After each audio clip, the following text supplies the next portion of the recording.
Hello aspirants, today we are going to talk about continuous and comprehensive evaluation। मतलब लगातार और समांतर रूप के अंदर हम कैसे मूल्यांकन कर सकते हैं।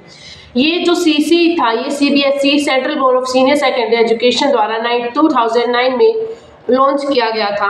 इसमें कंटिन्यूस का क्या मतलब है? ऑनगोइंग प्रोसेस, मतलब कि लगातार ये प्रोसेस चलता रहता है। रेगुलर असेसमेंट लेना बच्चे की, जैसे कि पहले क्या होते थे बच्चों के ईयरली या फिर हाफ ईयरली एग्जाम्स होते थे। तो अब सीसी ने क्या बोला कि ऐसे ना करके हमें कैसे करना चाहिए, FA1 फॉर्मेटिव असेसमेंट 1, 2 ऐसे बच्चों के सिलेबस को रिड्यूस करना चाहिए और फिर उसकी वेटेज लेनी चाहिए। एंड इसके अंदर कॉम्प्रिहेंसिव का मतलब क्या?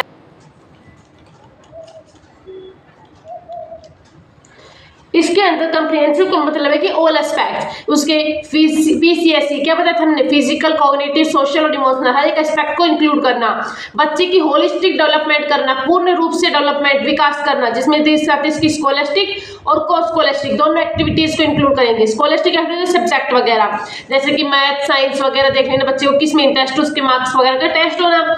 और को स्कॉलस्टिक जैसे स्पोर्ट्स, आर्ट्स, म्यूजिक, जिसमें बच्चे की जो इंटरेस्ट हो, रुचि हो, तो ये क्या होगी इसकी को स्कॉलस्टिक एक्टिविटीज। अब जो NEP 2020 है, नेशनल न्यू एजुकेशन पॉलिसी 2020, इन्होंने क्या बोला कि इवैल्यूएशन में 360 डिग्री असेसमेंट होना चाहिए। 360 डिग्री असेसमेंट का मतलब क्या होता है कि बच्चा सेल्फ असेसमेंट करे, खुद का भी मूल्यांकन, खुद का भी आकलन करे। खुद से कैसे करे कि कोई थ्योरी पढ़ी, फिर पूछे अच्छा मैंने ये पढ़ लिया, ऐसे खुद से मूल्यांकन करे। अपने दोस्त, पीयर असेसमेंट मतलब जो हमारे सेम एज के जो लोग होते हैं उनसे असेसमेंट करवाए कि एक बार मुझसे पूछना मैंने ये पढ़ा है, तो इसमें से मुझसे क्वेश्चन पूछ लो। और टीचर असेसमेंट, जब टीचर असेस करें। अब ये असेसमेंट होता क्या है? असेसमेंट का मतलब होता है आकलन, कि कैसे हम उसको मेजर कर सकते हैं। इसमें बच्चे को कमेंट करा जाता है, बच्चे को फीडबैक दिया जाता है, जैसे कि आपका बच्चा अच्छा है, कितना अच्छा है ये थोड़ी बताएंगे, हम बोलेंगे यस आपका बच्चा अच्छा है, पढ़ाई नहीं, तो ये हो गया असेसमेंट, आकलन कर दिया। एक होता है इवैल्यूएशन। इवैल्यूएशन का मतलब होता है मूल्यांकन, कि बच्चे को जजमेंट दे देना, फाइनल रिजल्ट देना, डाटा को कलेक्ट करना। और मेजरमेंट मतलब मापन, क्वांटिटेटिव होते हैं, इसमें मार्क्स और ग्रेड को अलॉट कर देते हैं हो गए 8 में से 10 मार्क्स, सही हो गया मेजरमेंट। अब जो असेसमेंट और मेजरमेंट है वो दोनों इवैल्यूएशन के अंदर ही आते हैं। इवैल्यूएशन एक वाइड टर्म है। इवैल्यूएशन जो होता है क्वांटिटेटिव प्लस क्वालिटेटिव, किसी के प्रति जजमेंट दे देना, न्याय दे देना, फाइनल रिजल्ट दे देना, वो क्या होता है इवैल्यूएशन। ठीक है। अब उसके बाद आता है असेसमेंट। अब आता है कि असेसमेंट किसके लिए करते हैं? For the purpose of improvement, सुधार वाले के लिए हम असेसमेंट करते हैं। इसमें सबसे पहला आता है हमारे पास असेसमेंट ऑफ लर्निंग। लर्निंग के लिए असेसमेंट कैसे किया जाता है? लर्निंग के लिए असेसमेंट कि फॉर्मेटिव असेसमेंट करते। मान लो बच्चों को कुछ हमने पढ़ाया, लर्निंग के लिए असेसमेंट होता है फॉर्मेटिव असेसमेंट। जैसे बच्चों की हमने मान लो कुछ पढ़ाया चैप्टर, अब चैप्टर के बीच में साथ ही उसका जब जैसे ये टॉपिक पढ़ाया तभी मैंने क्वेश्चन पूछ लिया बच्चों से। ठीक है। अब मुझे पता चल गया ना कि बच्चों के समझ में आया या नहीं आया तो आंसर देंगे, नहीं आया तो आंसर नहीं देंगे। तो क्या हो गई असेसमेंट के लिए लर्निंग, मतलब लर्निंग के लिए असेसमेंट, ये पता लगाने के लिए कि बच्चों को कुछ समझ में आया या नहीं आया। फिर आता है इसमें हम करते हैं फॉर्मेटिव असेसमेंट, इसके बारे में बाद में पढ़ेंगे। फिर आता है असेसमेंट फॉर लर्निंग। लर्निंग का असेसमेंट कि इस बच्चे ने क्या पढ़ा है उसका असेसमेंट करना। वो कैसे करते हैं? समेटिव, जैसे कि मान लो अभी बच्चे ने सीखा है, ठीक है, उसका टेस्ट, चैप्टर पढ़ा दिया, मंथ हो गए, अब उसका टेस्ट लिया। जब हमने उसका टेस्ट लिया तो अब उसके मार्क्स अलॉट हो गए, ठीक है। अब उस मार्क्स को हम इंप्रूव नहीं कर सकते हैं, लेकिन असेसमेंट ऑफ लर्निंग इंप्रूवमेंट के लिए होती है। फिर आती है assessment as learning. Assessment as learning जिसको हम इंप्रूव कर सकते हैं, ऑनगोइंग होता है, ये बच्चों के साथ होती है, जैसे कि सेल्फ असेसमेंट या फिर पीयर असेसमेंट। और एक होती है assessment eight learning. Eight learning इतनी इंपॉर्टेंट नहीं होती है। इसमें क्या होता है कि जब लर्निंग हो रही है उसी के दौरान क्वेश्चन पूछ लेना बच्चों से, तो ये क्या होगी एट लर्निंग। जब लर्निंग सही हो रही है तो उसके ऊपर टेस्ट लेना, जैसे कि इन बिटवीन क्वेश्चंस पूछ लेना, तो क्या होगी एट लर्निंग। अब हमने पढ़ा था कि एक होता है फॉर्मेटिव असेसमेंट और एक होता है समेटिव असेसमेंट। फॉर्मेटिव असेसमेंट मतलब थ्रू आउट द लर्निंग जैसे जैसे कोई चैप्टर पढ़ा रहे तो उसके बीच बीच में आपसे क्वेश्चन पूछती रहूं, जैसे कि मैंने आपको पढ़ा दिया और अभी मैं पूछ लूँ अच्छा सीसी का मतलब क्या बताया था मैंने, अभी पढ़ा के अभी आई हूँ ना, बस पूरा चैप्टर तो हुआ नहीं है। तो ये क्या है लर्निंग के दौरान, ऑनगोइंग प्रोसेस के दौरान होती है। समेटिव असेसमेंट इससे जजमेंट देते हैं टाइम एंड पे। मान लो जैसे कि अब आपने सब सीटेट सीटेट का सिलेबस कर रहे हैं, सीटेट का सिलेबस किया, उसके बाद मॉक टेस्ट लगाया। अब मॉक टेस्ट से कुछ रिजल्ट आया ना, तो वो क्या हमें पता चलेगा, क्या पता चलेगा कि हमें कितना याद है, हमारा जजमेंट निकलेगा उससे।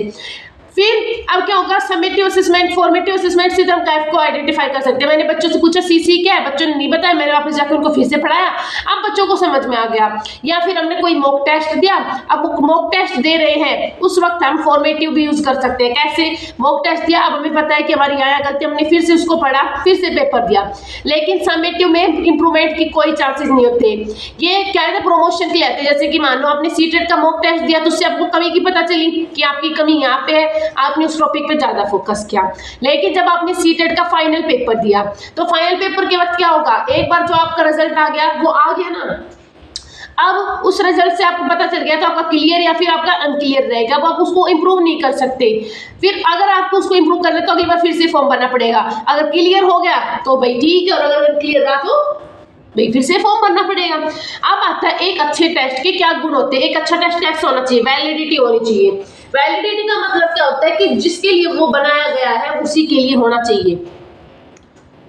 सेक्स टू मेजर, कि जिसके लिए वो है वही होना चाहिए। अब जैसे मान लो एक बेस्ट एग्जांपल है, मान लो ये पेन है, ये पेन दिखने में तो बहुत अच्छा है लेकिन ये चलता नहीं है। लेकिन पेन बनाया गया था चलने के लिए, लिखने के लिए, पर ये लिखता नहीं है, तो क्या ये वैलिड है? नहीं है वैलिड। क्यों? क्योंकि अगर ये लिखने के लिए बनाया, अगर ये लिखता ही नहीं है तो इसकी सुंदरता इसको कोई मैटर नहीं करती।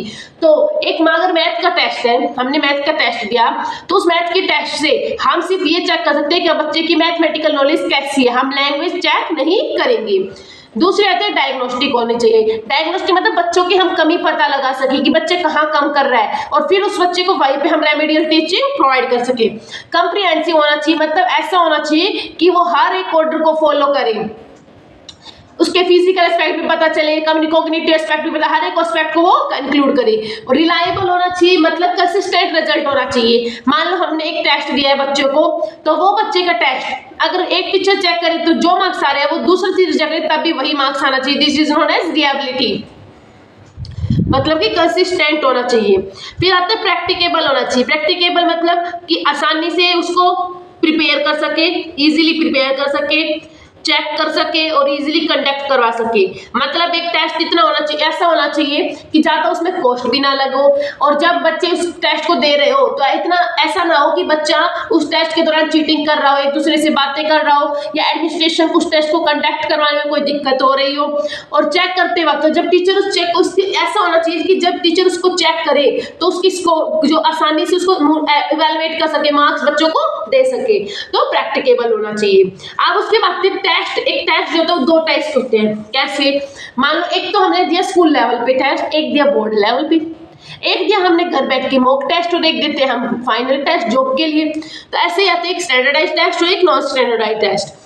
स्टैंडर्डाइज टेस्ट वो होते हैं जो कि बहुत से लोगों के द्वारा बनाया जाता है, बोर्ड और बहुत से लोगों के द्वारा, एक्सपर्ट्स के द्वारा बनाया जाता है। एक ही टीचर सारे क्वेश्चंस नहीं बताता। ये बोर्ड, सीटेट, एसएससी वगैरह के जो एग्जाम्स होते हैं ये क्या बहुत से लोग बनाते हैं, एक्सपर्ट्स बनाते हैं।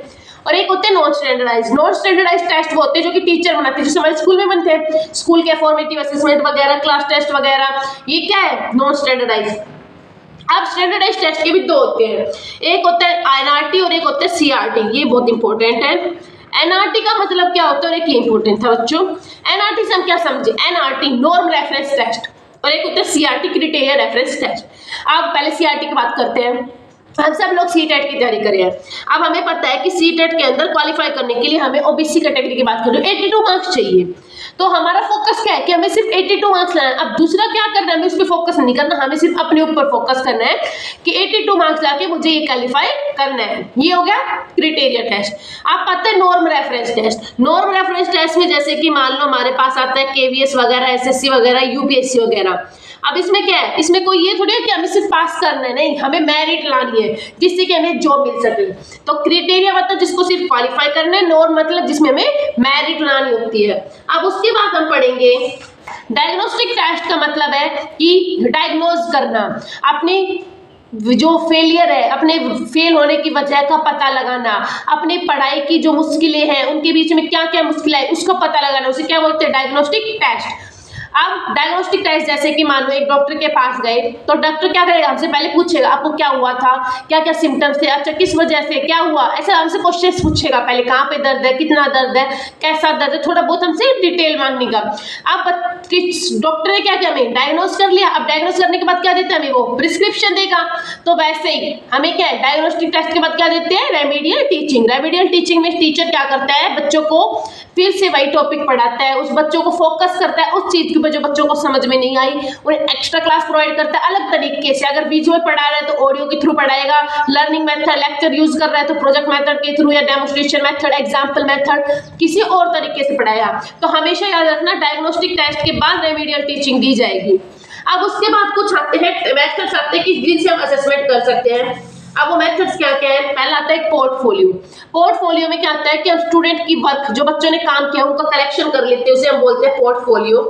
इससे क्या होता है कि जो बच्चों ने अच्छा वर्क किया ना वो एक जगह कलेक्ट हो जाता है। अच्छा इस बच्चे ने इस प्रोजेक्ट में अच्छा काम किया था, इस बच्चे के इस प्रोजेक्ट में ये पोजीशन, इस डिबेट में ये पोजीशन, मतलब बच्चों का पोर्टफोलियो बना लेते हैं। इससे हमें बच्चे की ग्रोथ पता चल जाती है, अचीवमेंट्स पता चलते हैं।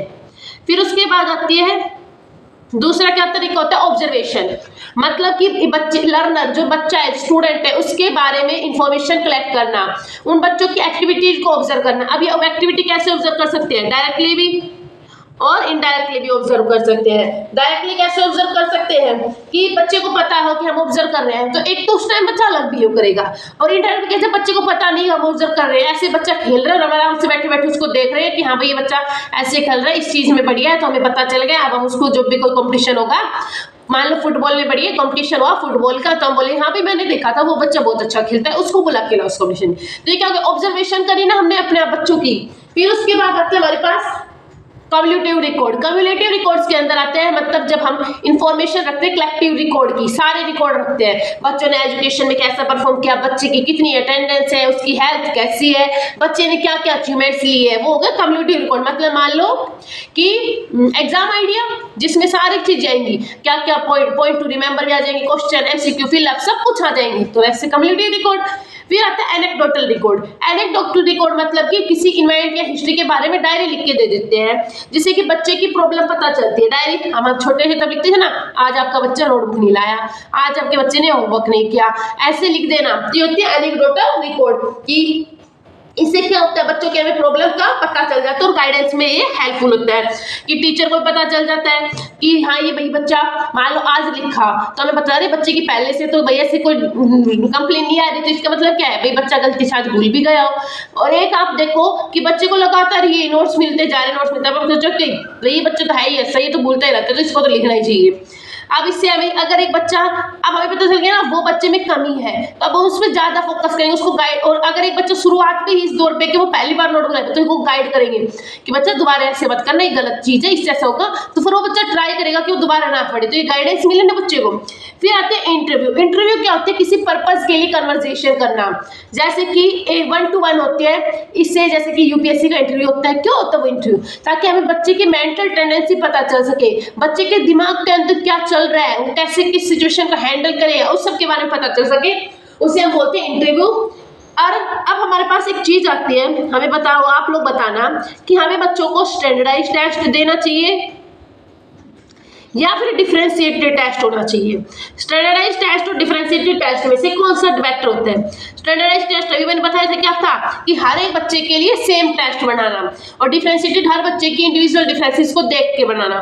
तो जो डिफरेंशिएटेड टेस्ट है वो ज़्यादा यूजफुल है in comparison to standardise test. इसी के साथ आज का टॉपिक खत्म होता है, कल मिलते हैं नए टॉपिक के साथ। Like share and subscribe.